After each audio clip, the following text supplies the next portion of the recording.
नाम है डॉक्टर राकेश किशोर। क्या कोई मेरी जात बता सकता? हो सकता है मैं भी दलित हूँ।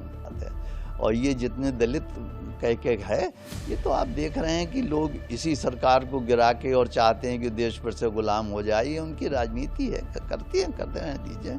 मेरा दलित कुछ नहीं है। सुप्रीम कोर्ट में 6 अक्टूबर को हुए जूता कांड के बाद आरोपी वकील डॉक्टर राकेश किशोर ने खुलकर अपनी बात कही है।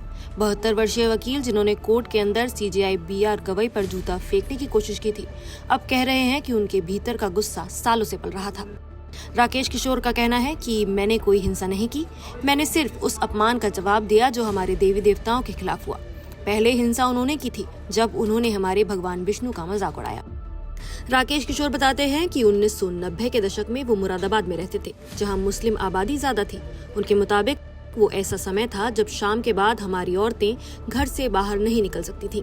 अगर किसी मुस्लिम की बकरी से मेरी स्कूटर छू जाती तो वो मुझे पीटते और मेरी पत्नी को उठा ले जाते। ऐसा माहौल मैंने खुद देखा है।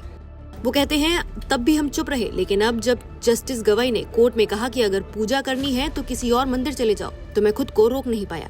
क्या कोई जज किसी और धर्म के बारे में ऐसा कह सकता है? उन्होंने बताया कि 16 सितंबर को सुप्रीम कोर्ट में खजुराहो के भगवान विष्णु मंदिर की खंडित मूर्ति की बहाली से जुड़ी याचिका पर सुनवाई हो रही थी। उसी दौरान सीजेआई गवई ने कथित तौर पर कहा था कि अगर भगवान विष्णु की मूर्ति टूटी है तो भक्त कहीं और जाकर पूजा कर सकते हैं, या भगवान विष्णु से कहें कि वो खुद मूर्ति ठीक करें। इस टिप्पणी को राकेश किशोर ने सनातन धर्म का अपमान बताया। वो कहते हैं, मैं उस दिन कोर्ट में किसी केस के लिए नहीं गया था, मैं सिर्फ ये पूछने गया था कि जब हमारे धर्म का अपमान हुआ तो मैं चुप क्यों रहूं।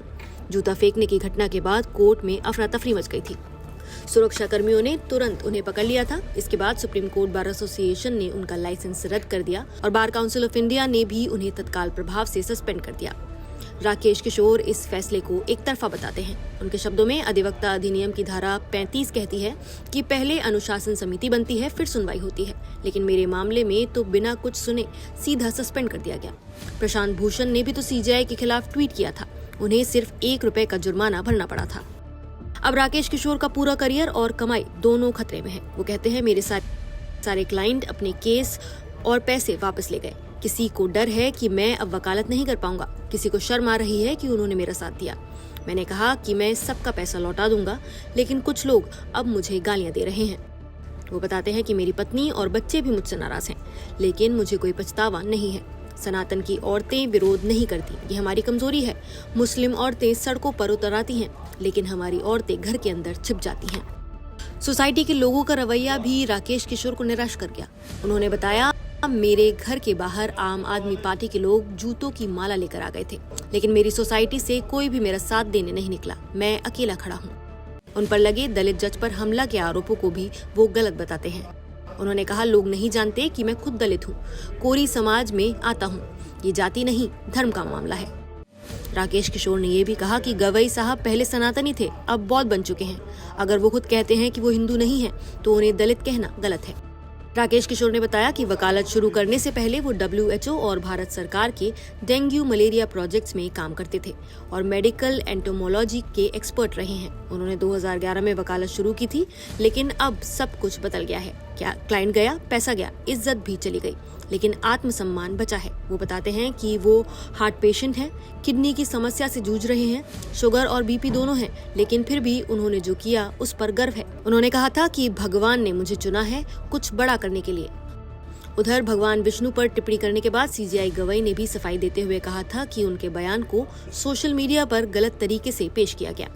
उन्होंने कहा था कि मैं सभी धर्मों का सम्मान करता हूँ।